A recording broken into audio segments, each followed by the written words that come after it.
Sufragio universal, 1955. Linda, que tenía 10 años, era el único miembro de la familia que parecía disfrutar al levantarse. Norman Mueller podía oírla ahora a través de su propio coma drogado y malsano. Finalmente, había logrado dormirse una hora antes, pero con un sueño más semejante al agotamiento que al verdadero sueño. La pequeña estaba ahora al lado de su cama sacudiéndole. «Papito, papito, despierta, despierta». «Está bien, Linda», dijo. «Pero, papito, hay más policías por ahí que nunca, con coches y todo». Norman Mueller cedió. Se incorporó con la vista nublada, ayudándose con los codos. Nacía el día. Fuera el amanecer se abría paso desganadamente como germen de un miserable gris, tan miserablemente gris como él se sentía. Oyó la voz de Sara, su mujer, que se ajetreaba en la cocina preparando el desayuno. Su suegro, Matthew, carraspeaba con estrépito en el cuarto de baño. Sin duda, el agente Heidel estaba listo y esperándole. Había llegado el día de las elecciones. Para empezar, había sido un año igual a cualquier otro, acaso un poco peor, puesto que se trataba de un año presidencial, pero no peor que en definitiva que otros años presidenciales. Los políticos hablaban del electorado y los vastos cerebros electrónicos que tenían a su servicio. La prensa analizaba la situación mediante ordenadores industriales. El New York Times y el Post-Dispatch de San Luis poseían cada uno el suyo propio, y parecían repletos de pequeños indicadores sobre lo que iba a ser los últimos días venideros. Comentadores y articulistas ponían de relieve la situación crucial, en feliz contradicción mutua. La primera sospecha de que la cosa no ocurriría como en años anteriores se puso de manifiesto cuando Sarah Mueller dijo a su marido en la noche del 4 de octubre, un mes antes del día de las elecciones: «Caldwell Johnson afirma que Indiana será decisivo este año, y ya es el cuarto en decirlo. Piénsalo, esta vez se trata de nuestro estado».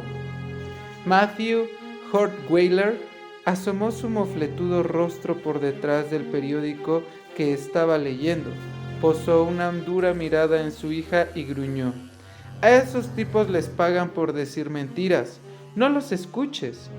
«Pero ya son 4, padre», insistió Sara con mansedumbre.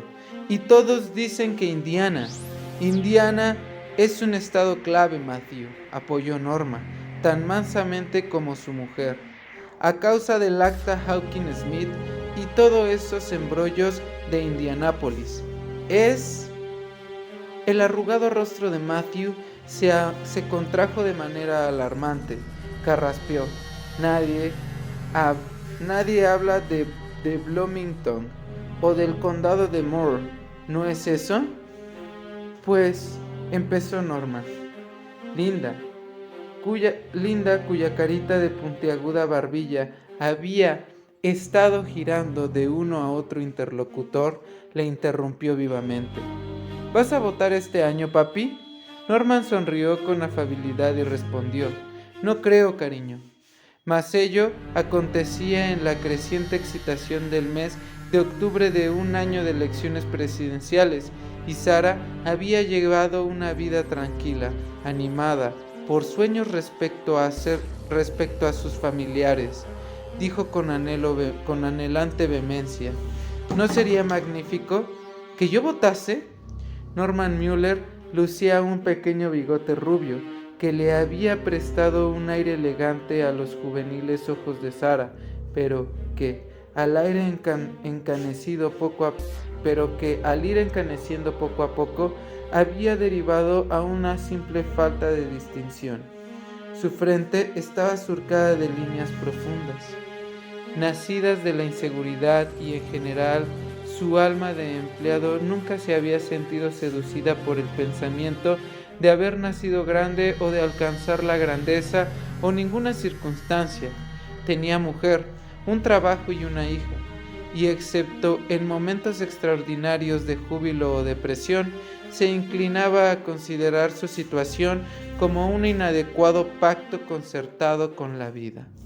Así pues, se sentía un tanto embarazado y bastante intranquilo ante la dirección que tomaba los pensamientos de su mujer. Realmente, querida, dijo, hay 200 millones de seres en el país, y en lances como este, creo que no deberíamos desperdiciar nuestro tiempo haciendo cabalas sobre el particular. Mira, Norman, respondió su mujer, no son 200 millones, lo sabes muy bien. En primer lugar, solo son elegibles los varones entre los 20 y los 70 años, por lo cual la probabilidad se reduce a 1 por 50 millones. Por otra parte, si realmente es Indiana, entonces será poco más o menos de 1 por 1,25 millones. ¿No apostarías a un caballo de carreras contra esa ventaja? ¿No es así? Anda, vamos a cenar. Matthew murmuró tras su periódico. Malditas estupideces. Linda volvió a preguntar. ¿Vas a bostar este año, papi? Norman meneó la cabeza y todos se dirigieron al comedor. Hacia el 20 de octubre, la excitación de Sarah había aumentado considerablemente. A la hora del café, anunció que la señora Shirk, que tenía un primo secretario de un miembro de la asamblea, le había contado que todo el papel estaba por Indiana. Dijo que el presidente Billers pronunciaría incluso un discurso en Indianápolis. Norman Mueller, que había soportado un día de mucho trajín en el almacén, descartó las palabras de su mujer con un fruncimiento de cejas. Si Billers pronuncia un discurso en Indianápolis, dijo Matthew Horstenweiler, crónicamente insatisfecho de Washington. Eso significa que piensa que Multivac conquistará Arizona. El cabeza de bellota ese no tendría redaño para ir más allá. Sarah, que ignoraba a su padre siempre que le resultaba decentemente posible, se lamentó. No porque no anuncian el estado tan pronto como pueden y luego el condado, etc. De esa manera, la gente que fuese quedando eliminada descansaría tranquila. Si hicieran algo por el estilo, opinó Norman, los políticos seguirían como buitres los anuncios, y cuando la cosa se redujese a un municipio, habría un congresista o dos en cada esquina. Matthew entornó los ojos y se frotó con rabia su cabello ralo y gris. Son buitres de todos modos. Escuchad. Vamos, padre, murmuró Sarah. La voz de Matthew se alzó sin tropiezo sobre su protesta.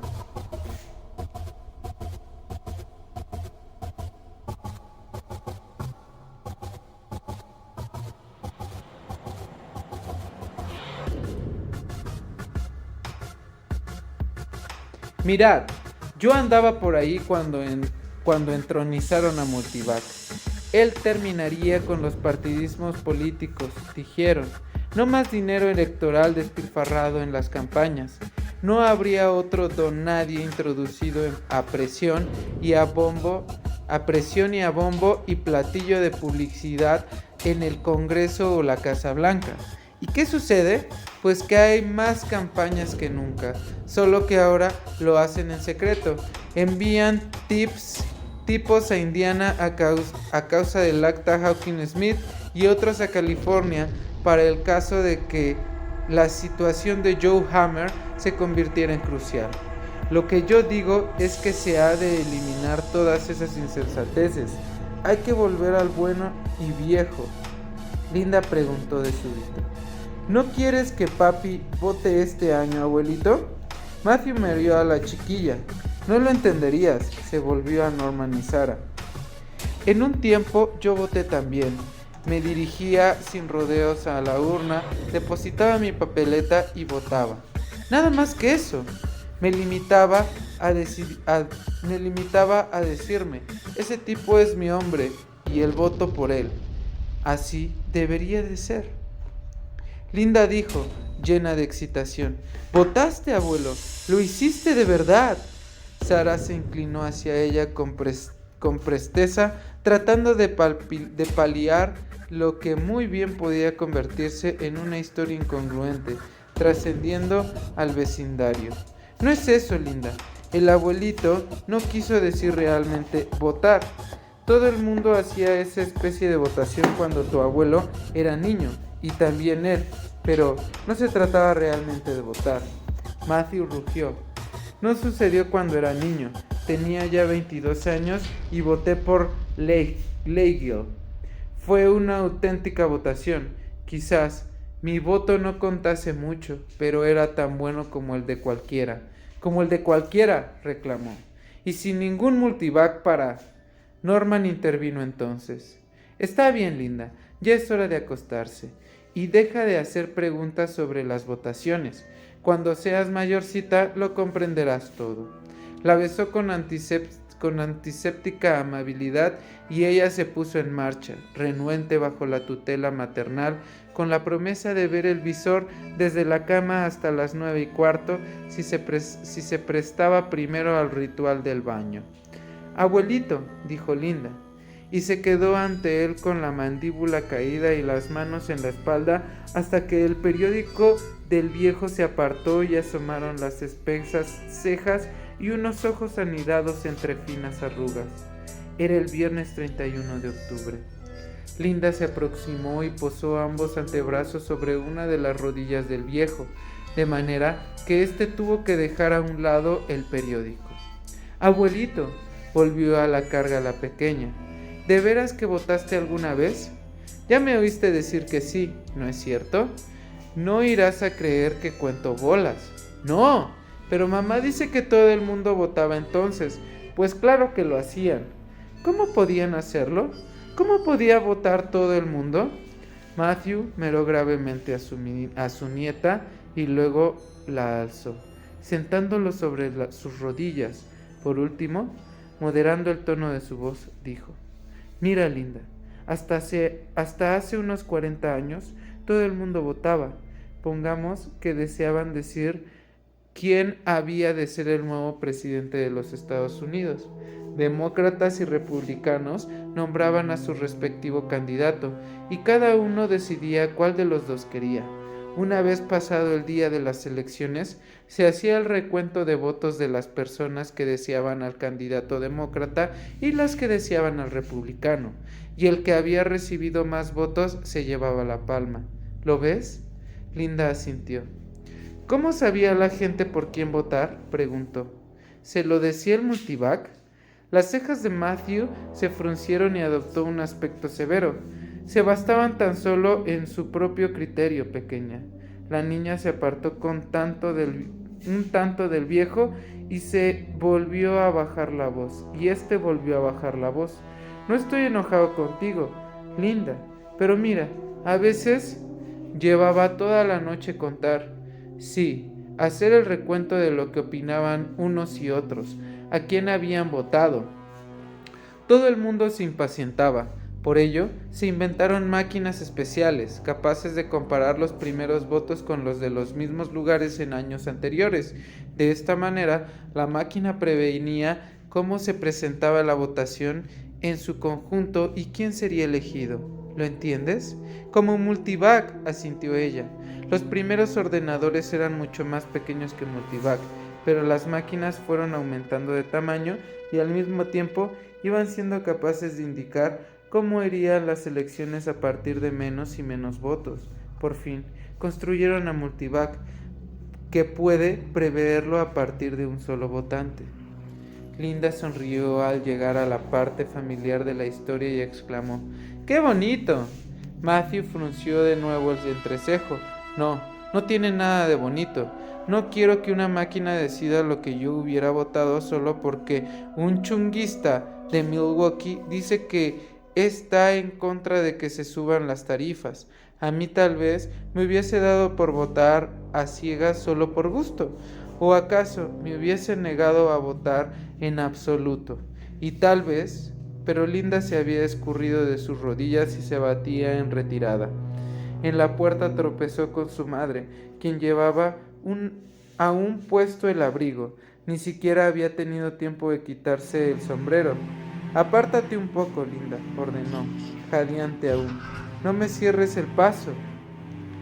Al ver a Matthew, dijo mientras se quitaba el sombrero y se alisaba el pelo: «Vengo de casa de Agatha».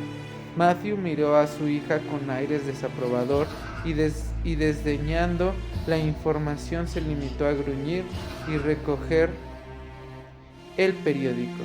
Sara se desabrochó el abrigo y continuó: «¿A qué no sabes lo que me ha dicho?» Matthew alisó el periódico con un crujido para proseguir la lectura interrumpida por su nieta. «Ni lo sé ni me importa». «Vamos, padre». Pero Sara no tenía tiempo para enfadarse. Necesitaba comunicar a alguien las noticias y Matthew era el único receptor a mano a quien confiarlas. «Joe, el marido de Agatha, es policía, ya sabes, y dice que anoche llegó a Bloomington todo un cargamento de agentes de la secreta.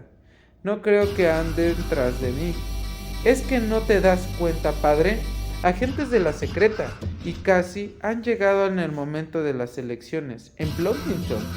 ¿Acaso anden en busca de algún ladrón de bancos?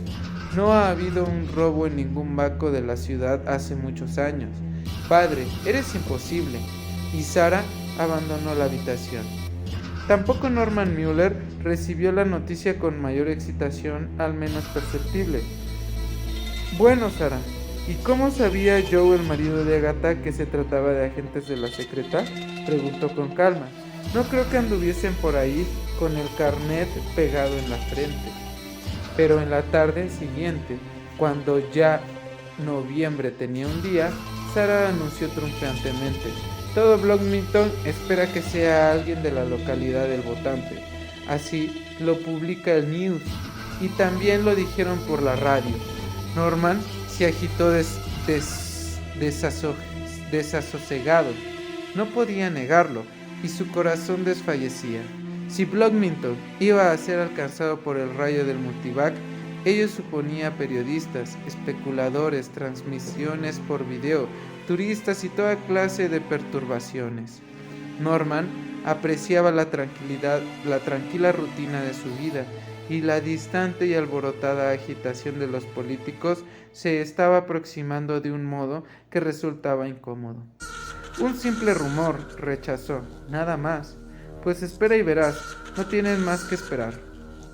Según se desarrollaron las cosas, el compás de espera fue extraordinariamente corto. El timbre de la puerta sonó con insistencia. Cuando Norman Mueller la abrió, se vio frente a un hombre de elevada estatura y rostro grave. «¿Qué desea?», preguntó Norman. «¿Es usted Norman Mueller?». «Sí». Su voz sonó singularmente opaca.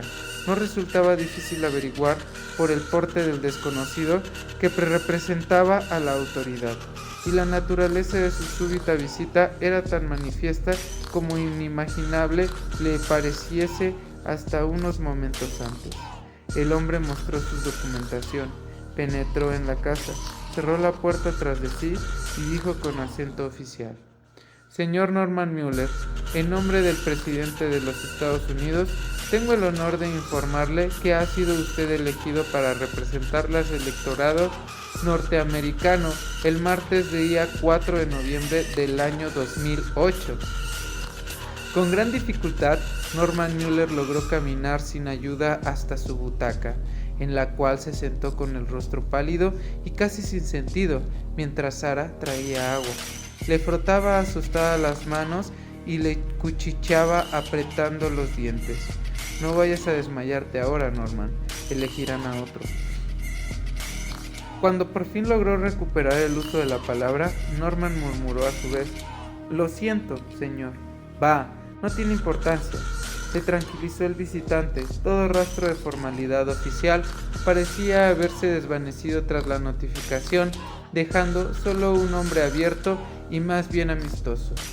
Es la sexta vez que me corresponde comunicarlo al interesado y he visto toda clase de reacciones. Ninguna de ellas se ajustó a lo que vieron en el video. Sabe a lo que me refiero, ¿verdad? Un aire de consagración y entrega, y un personaje que dice: será para mí un gran privilegio servir a mi país. Toda esa serie de cosas. El agente rió para alentarles. La risa con que Sara le acompañó tuvo un acento de aguda histeria. El agente prosiguió: permaneceré con ustedes durante algún tiempo. Mi nombre es Phil Heydel. Les agradeceré que me llamen Phil. Señor Müller, no podrá abandonar la casa hasta el día de las elecciones. Usted, señora, informará al almacén de que su marido está enfermo. Puede salir a hacer la compra, pero habrá de despacharla con la mayor brevedad posible. Y desde luego guardará una absoluta reserva sobre el particular.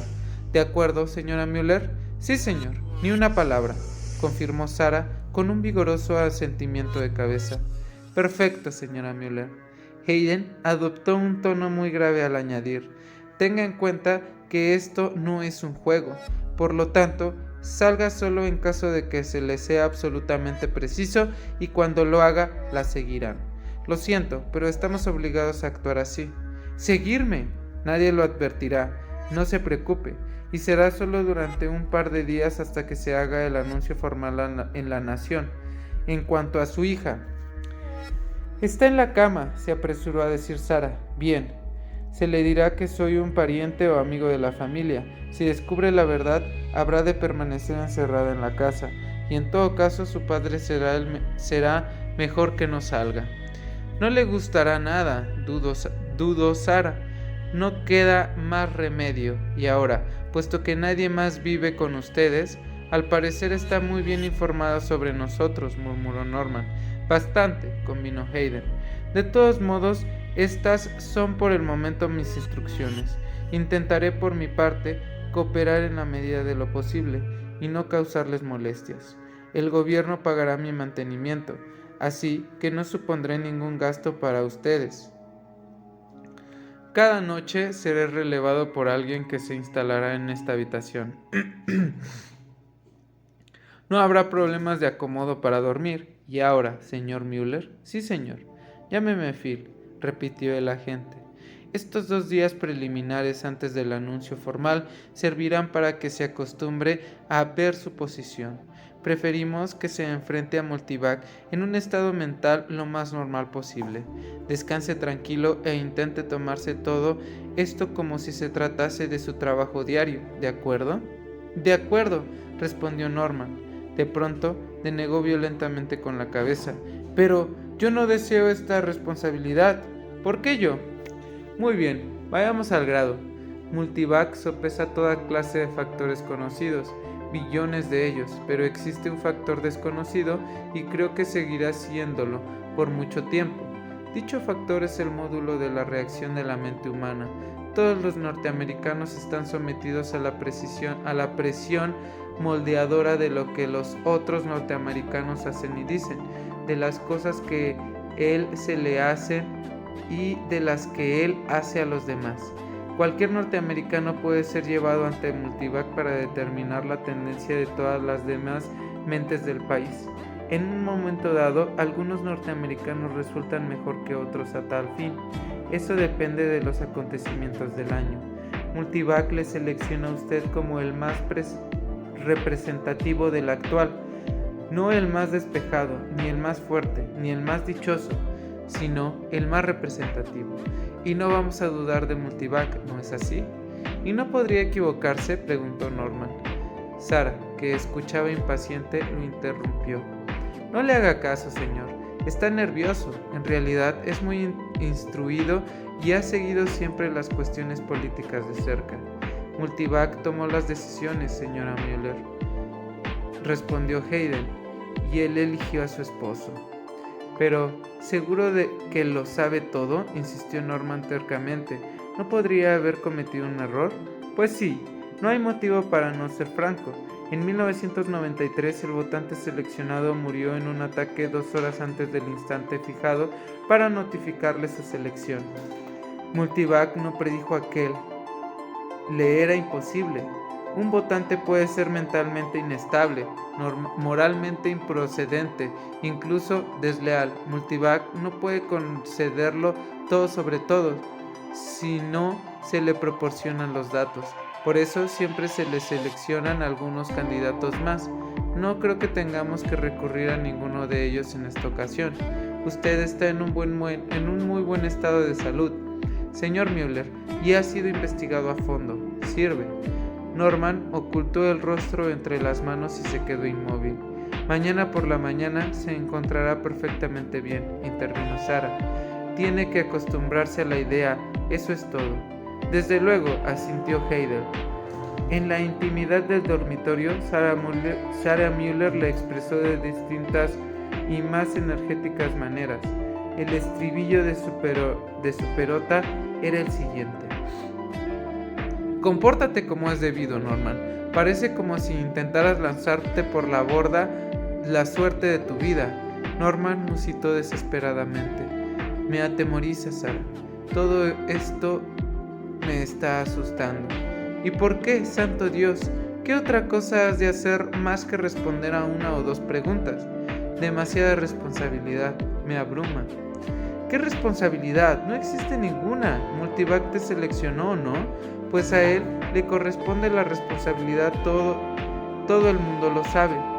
Norman se incorporó, quedando sentado en la cama en súbito arranque de rebeldía y angustia. Se supone que todo el mundo lo sabe, pero no lo sabe.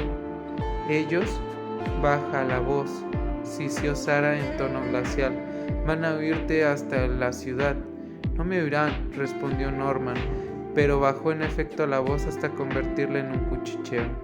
Cuando se hablaba de la administración Wrigley de 1988, dice alguien que ganó con promesas fantásticas y demagógicas racistas. ¿Qué va? Se habla del maldito voto McCover, como si Rupert McCover fuese el único responsable por las respuestas que dio a Multivac. Yo mismo he caído en eso.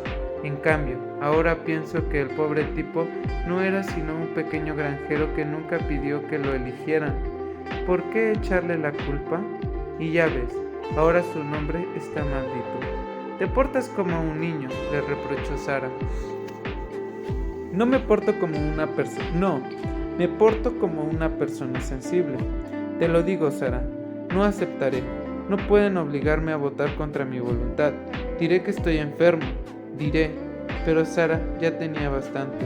Ahora, escúchame, masculló con fría cólera. No eres tú el único afectado. Ya sabes lo que supone ser el votante del año, y de un año presidencial para el colmo. Significa publicidad y fama, y posiblemente montones de dinero. Y luego volver a la oficina. No volverás, y si vuelves te nombrarán jefe de departamento por lo menos, siempre que tengas un poco de sesos. Y lo tendrás, porque yo te diré lo que has de hacer. Si juegas bien las cartas, controlarás esa clase de publicidad y obligarás a los almacén Kennel a un contrato en firme, a una cláusula condescendiéndote un salario progresivo y a que te aseguren una pensión decente. Pero eso no es exactamente el objetivo de un votante, Sarah. Pues será el tuyo, si no te crees obligado a hacer nada ni por ti ni por mí. Y conste que no pido nada para mí. Piensa en Linda. Se lo debes. Norman exhaló un gemido.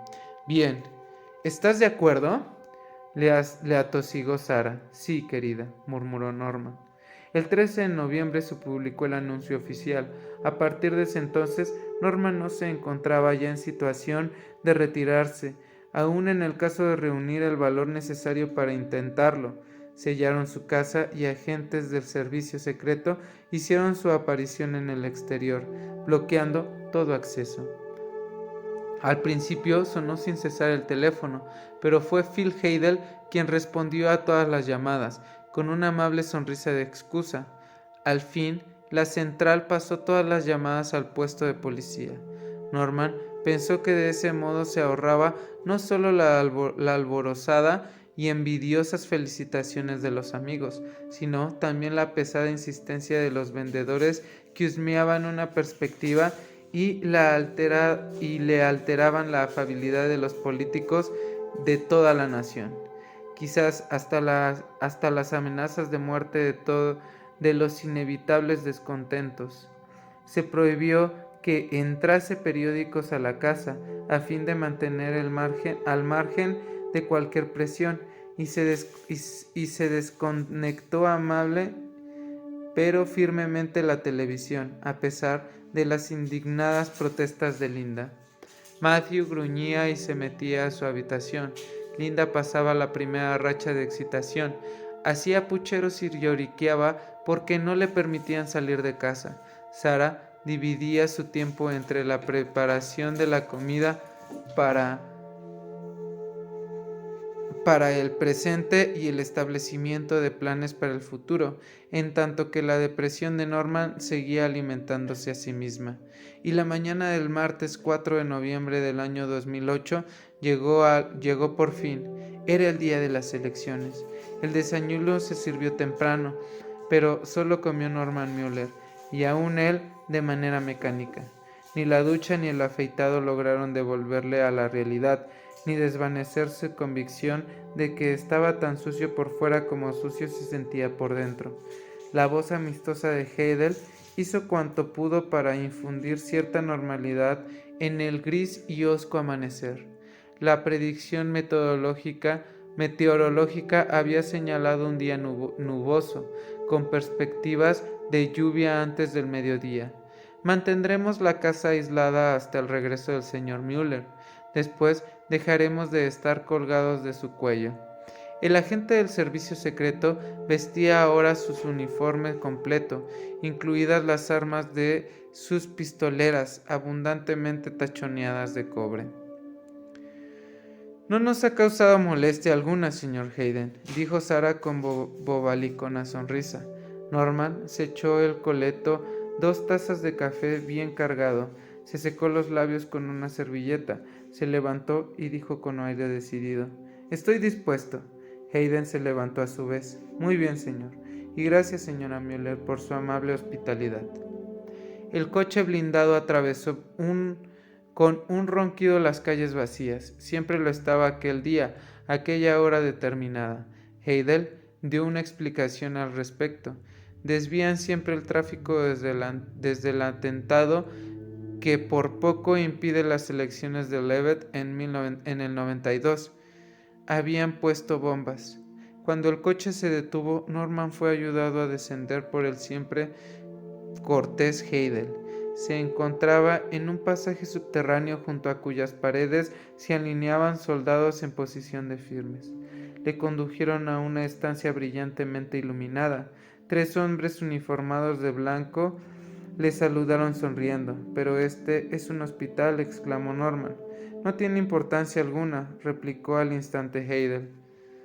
«Se debe solo a que el hospital dispone de las condiciones necesarias. Bien, ¿y qué he de hacer yo?». Heidel inclinó la cabeza y uno de los 3 hombres vestidos de blanco se adentró. «Yo me encargaré de él a partir de ahora, agente». Hayden saludó con desenvoltura y abandonó la habitación. El hombre de blanco dijo: «¿No quiere sentarse, señor Mueller? Yo soy John Paulson, calculador de jefe. Le presento a Samuel Levin y a Peter Dorobox, mis ayudantes». Norman estrechó evaradamente las manos de todos. Paulson era hombre de mediana estatura, con un rostro de perenne sonrisa y un evidente tupé. Usaba gafas de montura de plástico de modelo anticuado. Mientras hablaba, encendió un cigarrillo. Norman rehusó el que le fue ofrecido. «En primer lugar, señor Mueller», dijo Paulson, «deseo que sepa que no tenemos prisa alguna. En caso necesario permanecerá con nosotros todo el día para que se acostumbre al ambiente y descargue la idea de que se trata de algo insólito, para que olvide su aspecto clínico. Creo que sabe a qué me refiero». «Sí, desde luego», contestó Norman, «pero me gustaría que todo hubiese terminado ya. Comprendo sus sentimientos. Sin embargo, deseamos exponerle con exactitud el procedimiento. En primer lugar, Multivac no está aquí. ¿Que no está? Aún en medio de su abatimiento, había deseado ver Multivac, del que se decía que medía más de 1,5 kilómetros de largo, que tenía una altura equivalente a 3 pisos y que 50 técnicos recogían sin cesar los corredores interiores de su estructura. Una de las maravillas del mundo. Paulson sonrió. En efecto, no es portátil, confirmó. De hecho, se encuentra emplazado en un subterráneo, y pocos son los que conocen el lugar preciso. Muy lógico, ¿verdad? Ya que supone nuestro supremo recurso natural. Créame, las elecciones no constituyen su única función. Norman pensó que el hombre de blanco se mostraba deliberadamente parlanchín, pero de todos modos se sentía intrigado. Me gustaría verlo, no lo dudo, mas para ello se necesita una orden presidencial, refrendada luego por el Departamento de Seguridad. Sin embargo, nos mantenemos en conexión con Multivac por transmisión de ondas. Cuando el día puede ser interpretado aquí y cuando nosotros digamos le será transmitido. Así que, en cierto sentido, nos hallamos en su presencia. Norman miró a su alrededor. Las máquinas y aparatos que había en la estancia carecían de significado para él. Permítame que se lo explique, señor Muller, prosiguió Paulson. Multivac posee ya la mayoría de la información necesaria para decidir todas las elecciones nacionales, provisionales y locales. Únicamente necesita comprobar ciertas imponderables actitudes mentales y por ello recurrimos a usted. No podemos predecir qué preguntas formulará, aunque cabe en lo posible que no tenga mucho sentido para usted, ni siquiera para nosotros en realidad. Tal vez le pregunte qué opina sobre la recogida de basura en la ciudad o si considera preferibles los incineradores centrales, o bien si tiene usted un médico de cabecera o acude a seguridad social. ¿Comprende? Sí, señor. Pues bien, pregunte lo que pregunte, usted responderá como mejor le plazca. Y si cree que ha de extenderse un poco en su explicación, hágalo. Puede hablar durante 1 hora si lo juzga necesario. Sí, señor. Una cosa más. Hemos de emplear algunos sencillos aparatos que registrarán automáticamente su presión sanguínea y las pulsaciones, la conductividad de la piel y las ondas cerebrales mientras habla. La máquina le parecerá formidable, pero es totalmente indolora, ni siquiera la notará. Los otros 2 técnicos se atareaban ya con relucientes y polidos aparatos de ruedas engrasadas. ¿Desea comprobar si estoy mintiendo o no?, preguntó Norman. De ningún modo, señor Müller. No se trata en absoluto de detección de mentiras, sino de una simple medida de la intensidad emotiva. Por ejemplo, si la máquina le pregunta su opinión sobre la escuela de su pequeña, quizás conteste usted: a mi entender está atestada. Mas esas son palabras. Por la manera en que reaccione su cerebro, corazón, hormonas y glándulas sudoríparas, Multivac juzgará con exactitud con qué intensidad se interesa usted por la cuestión. Descubrirá sus sentimientos, los traducirá mejor que usted mismo. Jamás oí cosa igual, manifestó Norman. Estoy seguro de que no. La mayoría de los detalles de Multivac son secretos, celosamente guardados. Cuando se marche, se le pedirá que firme un documento jurando que jamás revelará la naturaleza de las preguntas que le formularon, como tampoco sus respuestas, ni lo que se hizo o cómo se hizo. Cuanto menos se conozca a Multivac, menos oportunidades habrá de presiones exteriores sobre los hombres que trabajan a su servicio o se sirve de él para su trabajo. Sonrió melancólico. Nuestra vida resulta bastante dura. Lo comprendo. Y ahora, ¿desearía comer o beber? No, gracias. Nada por el momento. ¿Alguna otra pregunta que formular? Norman meneó la cabeza con gesto negativo. En ese caso, usted nos dirá cuando se halle dispuesto. Ya lo estoy, seguro, por completo. Paulson asistió. Alzó una mano en dirección a sus ayudantes, quienes se adelantaron con su aterrador instrumental. Müller sintió que su respiración se aceleraba mientras les veía aproximarse. La prueba duró casi 3 horas, con una breve interrupción para tomar café y una embarazosa sesión con un orinal. Durante todo ese tiempo, Norman Müller permaneció encajonado entre la maquinaria. Al final, tenía los huesos molidos. Pensó sardónicamente que le sería muy fácil mantener su promesa de no revelar nada de lo que había acontecido. Las preguntas ya se habían reducido a una especie de vagarosa bruma en su mente. Había pensado que Multivac hablaría una voz sepulcral y sobrehumana, resonante y llena de ecos. Ahora concluyó que aquella idea se había sumergido la excesiva especularidad de la televisión. La verdad le decepcionó en extremo. Las preguntas aparecían perforadas sobre una cinta metálica que una segunda máquina convertía en palabras. Paulson leía a Norman esas preguntas en las que se contenían las palabras exactas y luego dejaba que las leyese por sí mismo. Las respuestas de Norman se inscribían en una máquina registradora repitiéndolas para que las confirmara. Se anotaban entonces las enmiendas y observaciones suplementarias, todo lo cual se transmitía a Multivac. La única pregunta que Norman recordaba de momento era una incongruente bagatela. ¿Qué opina usted del precio de los huevos? Ahora todo había terminado. Los operadores retiraron suavemente los electrodos conectados a diversas partes de su cuerpo, desligaron la banda pulsadora de su brazo y apartaron la máquina a un lado. Norman se puso en pie, respiró profundamente y se estremeció y dijo: ¿Ya es todo? ¿Se acabó? No del todo, respondió Paulson sonriendo animoso. Hemos de pedirle que se quede durante otra hora. ¿Y por qué?, preguntó Norman con cierta acritud. Es el tiempo preciso para que Multivac concluya sus nuevos datos entre los trillones de que ya dispone. Sepa usted que existen miles de alternativas.